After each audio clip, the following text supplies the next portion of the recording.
In this tutorial, we're going to go over text and some text effects. Now the first thing we need is a banner to put our text on. So I'm inside the graphic creator. I've chosen a large leaderboard. Now let's change the background settings and change it to white and apply. And then we'll go close, and now we've got a banner with a white background. Now all we need to do is select our slide, go to insert and hit text. Now as you can see, it's added our text right here. We can move this anywhere we like within our banner.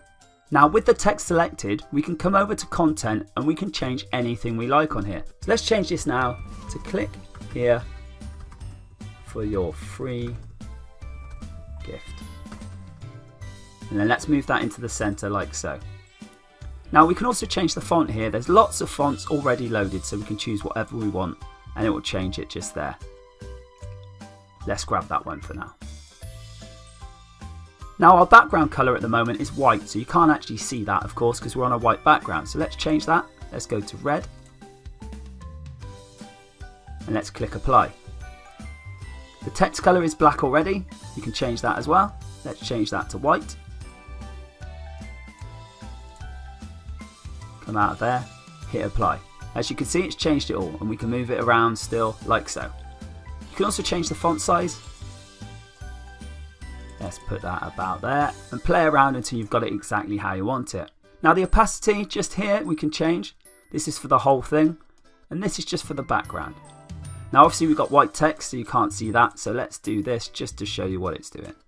So we'll hit that, apply there, and you can see it's actually only changing the background. Let's just change that back for the sake of being able to see it properly.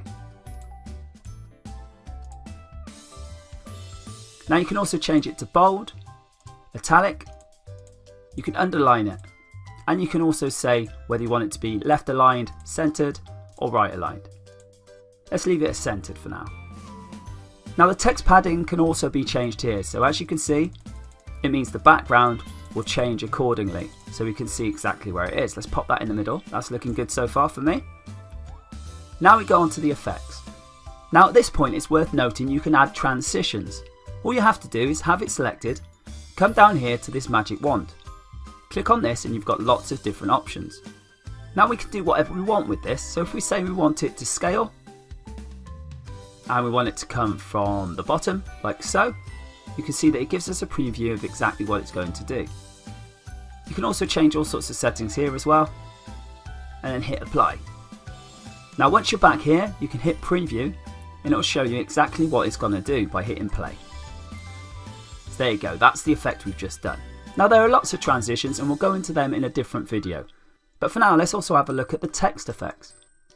Now if we come down to effects here, all we have to do is toggle this on, and then we can decide what we want to animate. Now we can animate a character, a word, or a sentence. So let's choose character. Then we want an in animation, so a call out bounce, the duration, how it staggers, and then we can do an out animation as well. Now if we hit preview and press play, and you can see the sort of effect that you're putting onto the text. Now the position properties is if you've got several, that it's changing there and it actually changes where the position is. And you can also change it just by moving it here if you have to be really precise. If you've got many layers, then you can bring them to the front or send them to the back. And you can also rotate. Now the link URL is where you can put a link where you want them to go when they click this text element. So you can pop that in there and then you can say where you want them to actually end up. Parent window means it's in the same place, new window means it opens in a new window. And then finally on this you've got drop shadow. If you click this to on, and then you can change the different characteristics, and as you can see it changes what it shows on the text. You've got distance, the strength, the angle, the opacity and the blur, and you can also change what colour it is as well. And that's all there is to text effects.